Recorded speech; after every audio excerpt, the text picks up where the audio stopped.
until ile kitu tunataka tumepata.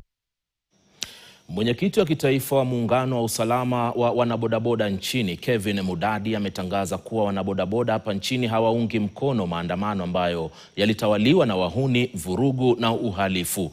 Baada ya mkutano na wanabodaboda ambao uliofanyika katika kituo cha polisi cha Jamhuri hapa Nairobi, Mudadi ameelezea kuwa nia halisi ya maandamano ni kudai uongozi bora, na imegeuka kwani maandamano sasa yametawaliwa na uhalifu na vurugu, huku wanabodaboda halisi wakiharibiwa sifa.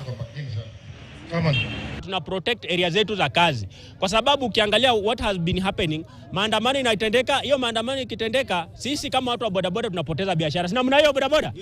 Si mnapoteza biashara? Mnataka maandamano ama mtaki maandamano? Yes.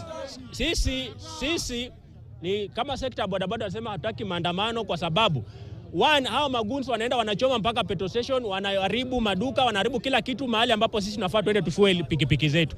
So sisi tunataka kusimama kidete na serikali kwamba hatutafanya maandamano kama watu wa bodaboda. Mambo yetu tusote polepole. President amesema watu waende dialogue, wacha watu waende dialogue, tuongee, lakini watufanyie heshima, watupatie barabara zetu tufanye kazi. Na hatutaki hiyo shida yao ya maandamano tena. Tunaunga hiyo mkono kabisa 100%.